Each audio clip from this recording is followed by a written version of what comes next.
Welcome back to LRNR classes. Today in this video we are going to learn whether money is a countable noun or an uncountable noun. If you feel money as a countable noun, then write your answer as countable in the comment section. And if you feel money as an uncountable noun, then write your answer as uncountable in the comment section. So, let us understand whether money is a countable noun or an uncountable noun. Actually, money is an uncountable noun. But why is money uncountable? Let's learn why money is uncountable by applying some of the rules. Rule number 1, much is used with uncountable nouns. We never say how many money is available with you. We say how much money is available with you.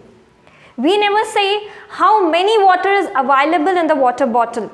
We say how much quantity of water is available in the water bottle.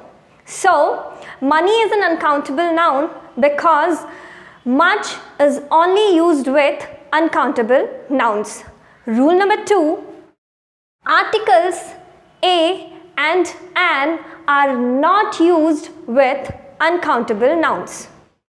We never use article a and an in case of uncountable nouns.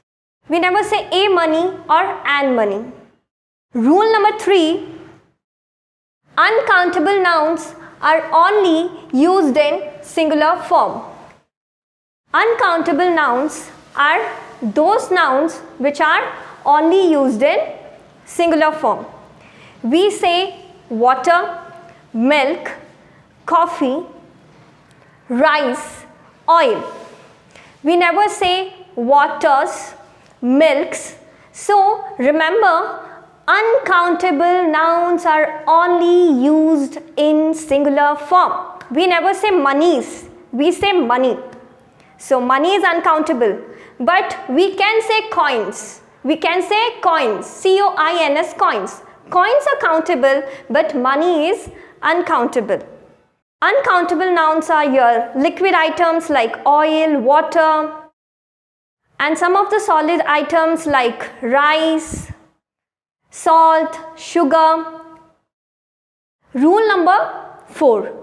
Always a singular verb is used with uncountable noun. We never say that there are money with me. We say there is some amount of money with me. We use is, which is a singular verb. We always use a singular verb with uncountable nouns. We never say there are some milk in the container. We say there is some milk in the container. So remember the 4 rules. First rule is much is used with uncountable nouns. Second rule, a and an are never used with uncountable nouns. Third rule, uncountable nouns are only used in singular form. Fourth rule, only a single verb is used with uncountable noun. So, using these 4 rules, you can easily identify whether nouns are countable or uncountable. If you have any queries relating to this topic, please write your queries in the comment section to be answered. So that's all about this topic. And if you get any value from this topic, please like it and share it. And if you're watching this channel for the first time, please subscribe our channel. Until then, take care. Thank you.